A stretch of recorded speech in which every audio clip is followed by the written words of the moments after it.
are digital.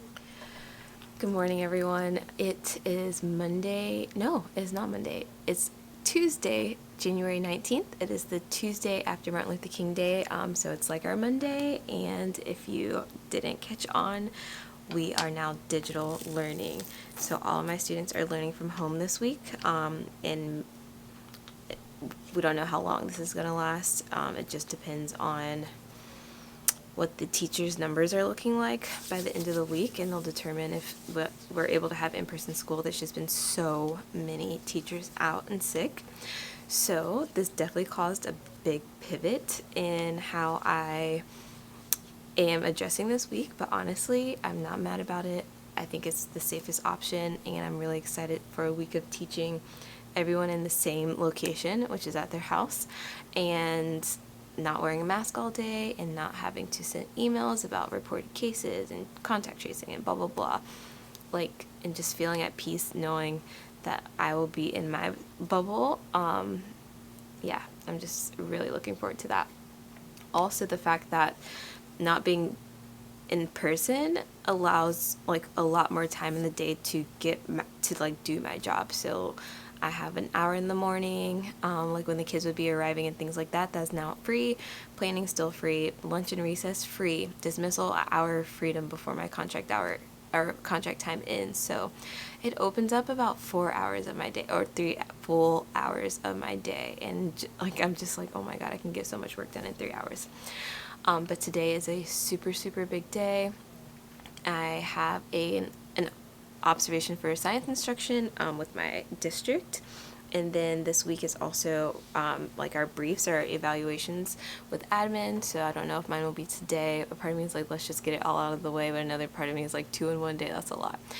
So we'll see how that goes. And because it was Martin Luther King Day weekend, I did not work the entire weekend. I wanted to protect my space. I'm really trying to limit my work outside of school, so I have a lot of things that I need to catch up with, and I have 2 hours now to do that. Sorry, I keep looking off just to make sure no one pops in. I have 2 hours to do that, so I'm gonna go ahead and get my coffee ready and start getting get my to-do list ready for the day. I always make a daily to-do list when I come in, so I know what's guiding me through the day, and I'm gonna get started with my day, and I'll be happy to take you guys with me.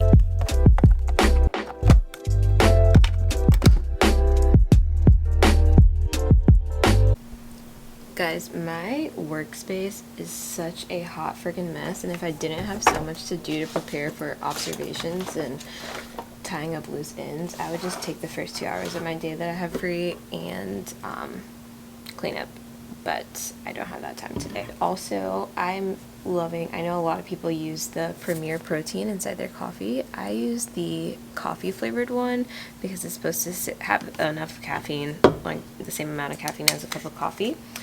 And I just add this to my coffee from Trader Joe's that I always talk about, and allow that to be kind of like my breakfast. Hold on, gotta shake it up.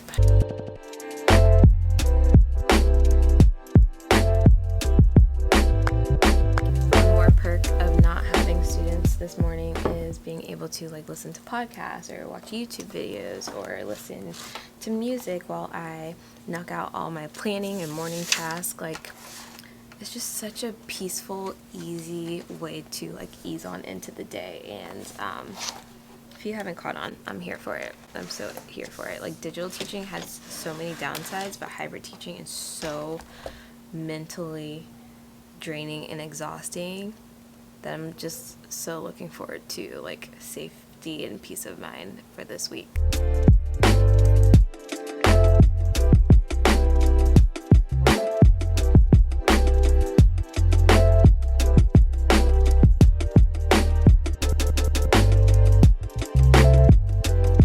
Alright guys, I've mapped out my day. So on my to-do list, in not this order, I need to finish a 3-act task slides for tomorrow, remake some math plans that one of my teammates made. I just want to cutify it and make it more me. I want to review the science plans that I'm going to be observed about. I need to set things up on my learning page online, email Zoom links to my observers, clean my desk at some point. Hopefully I can make that happen. Make a review games for my students for their test on Friday, and email parents just to update them on like what this week's gonna look like. So already I'm starting the day with quite a lengthy list, but it's doable because I have the gift of time. So let's make this crap happen.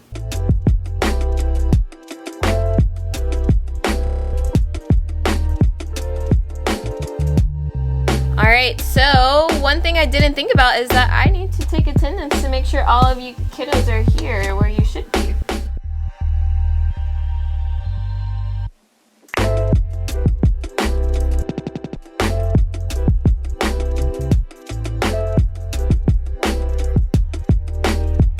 Yeah, I'm gonna say, why did you choose that? So be ready to explain why you chose that answer too, okay? Okay, you're gonna tell me in the chat box. You're gonna tell me which one you agree with, okay? So give me a thumbs up when you've already made your decision.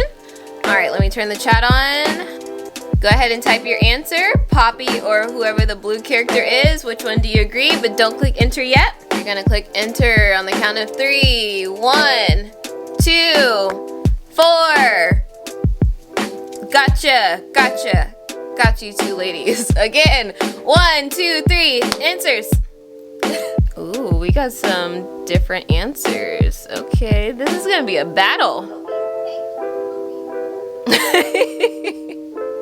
What is being shared? What's being shared? Are we sharing the 12 kilograms of soil, or are we sharing the 1/3 of each pot and giving it to 12 kilograms of soil? What's being shared? Right, and what are we splitting the 12 kilograms into? Into amounts or groups of 1/3. So it's 12 divided by 1/3. We're taking the 12, breaking it up into 1/3 pieces, and that would help us find the answer. So we didn't even have to find an answer to interpret that problem, and that's what our lesson is going to be all about today.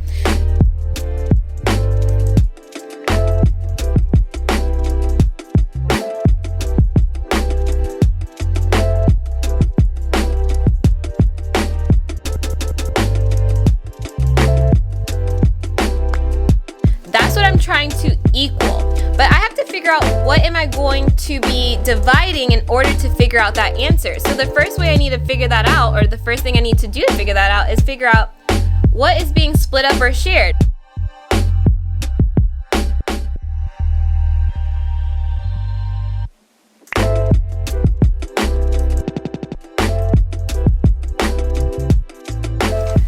Oh my gosh, guys, so it is now lunchtime and I've finished my first block of the day.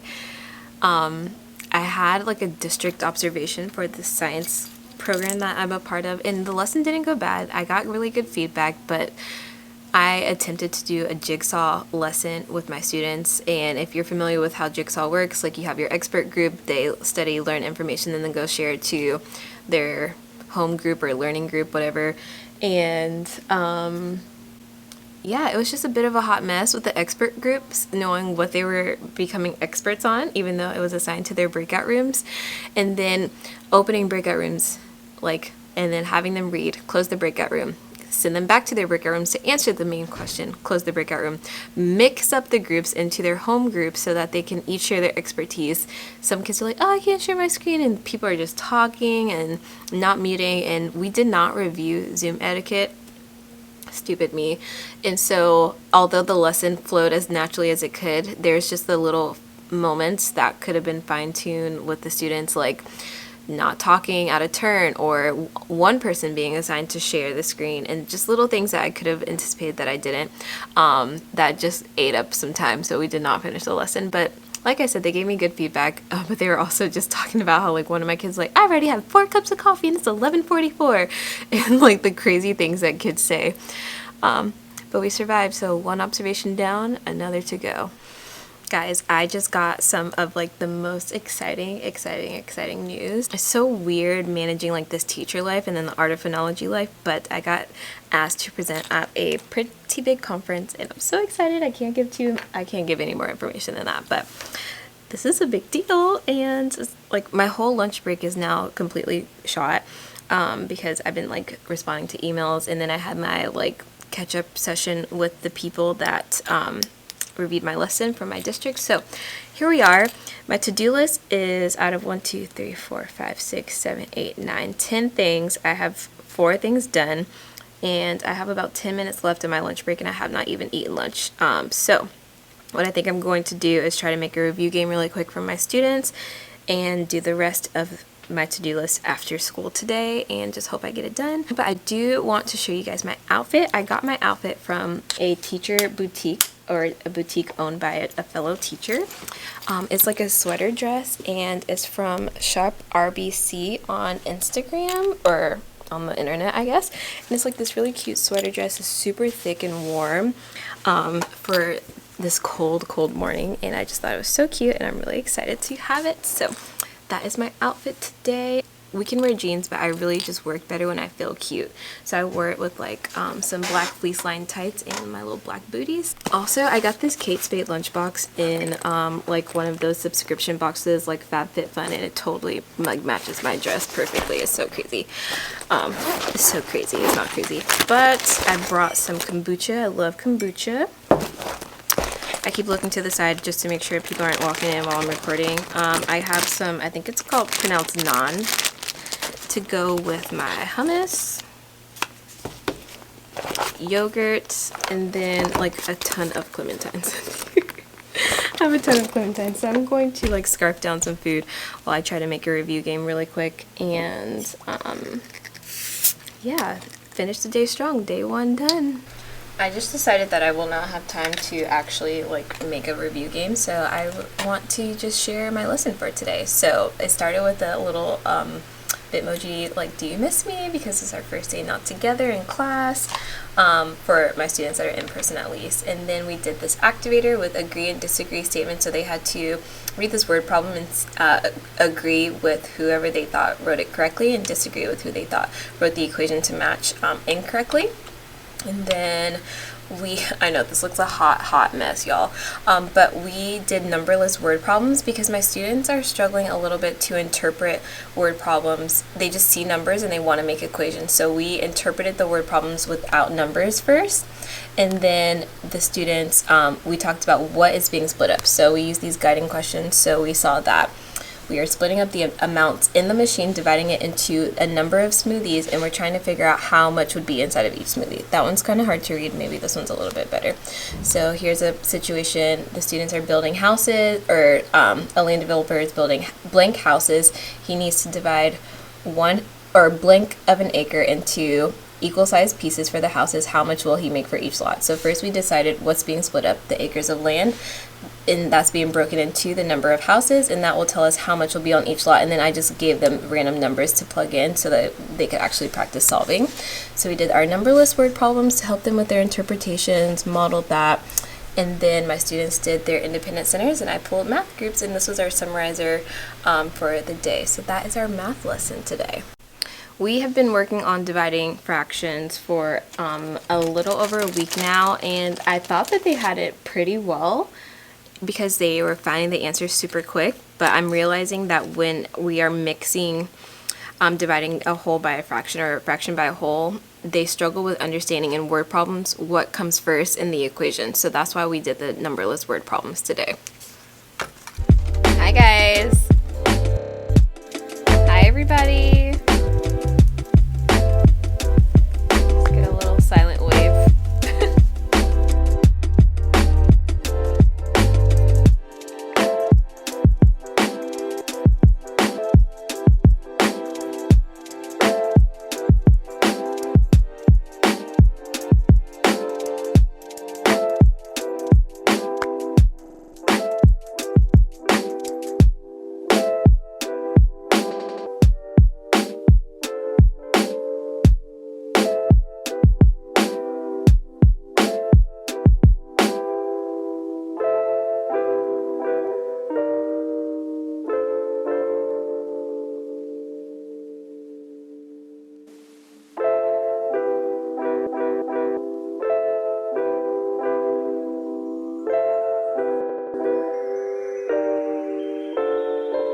Bye. Bye. Have a good afternoon. Ciao. Alright guys, it is the end of the day and I'm a level of top exhausted, almost mixed tired and exhausted. I'm exhausted that I have not been in a very long time. It was not a bad day. It is weird to sit down for most of the day. I don't enjoy sitting down for most of the day. I thought I would be like so excited to be chill, but it was like I feel like I've been sitting all day, so that's not really fun. But with this last hour, I'm just going to try to finish up my to-do list before 4 o'clock, and I'm leaving at my contract time. So I'm going to try to make this review game and get some things ready for tomorrow, and I'm peacing up out of here. But it was a good first day of digital learning.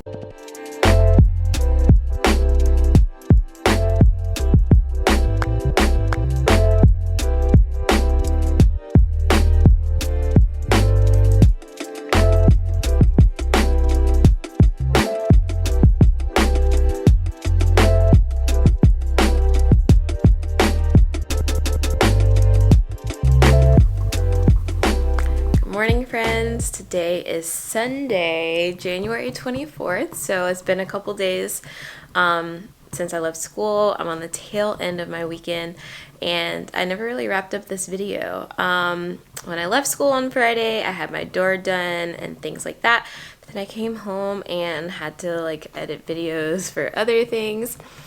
But I'm super excited. I'm about to go hang out with my friend April, and we're gonna go do brunch, and we're gonna do some like boss moves sort of things. I always say you have to speak it into yourself. Like if you feeling like a boss, you gotta tell yourself you're a boss. And I'm gonna consider these boss moves. And that is because we are planning our sessions for Get Your Teach On Level Up. I'm so excited. I get to be a part of the Get Your Teach On team for this conference. They are having the Level Up conference March 13th, and it's a virtual conference that you'll have access to for 2 whole years.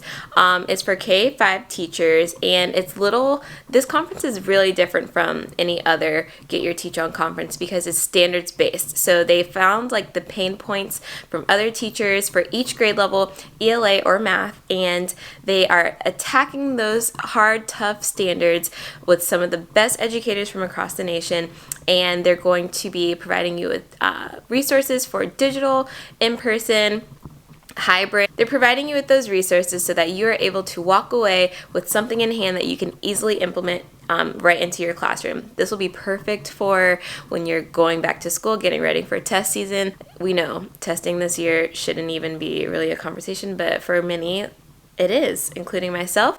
So if you have some reteaching to do or reviewing to do with some of those tough standards, this conference is exactly what you need. But also, again, it's available for 2 years, so you're able to take this with you. Maybe you're moving grade levels next year, or you're just trying to get a head start preparing for next school year. You'll have all of that information that you need, or all of those resources that you need. If you have any questions, please feel free to reach out in my comments or reach out to me on Instagram. I have a link for registration below, and I will be doing a giveaway on my YouTube channel and my Instagram. So if you don't follow me yet on the Art of Phonology, please make sure you do that really soon, because I will have lots of details for a giveaway both here on my YouTube channel and on the Art of Phonology, so that 2 educators can attend this virtual conference for free. But that's just my little plug. I didn't want you guys to miss out on such a great opportunity, and I'm just really excited to be a part of Get Your Teach On. It's just like really a teacher's dream come true.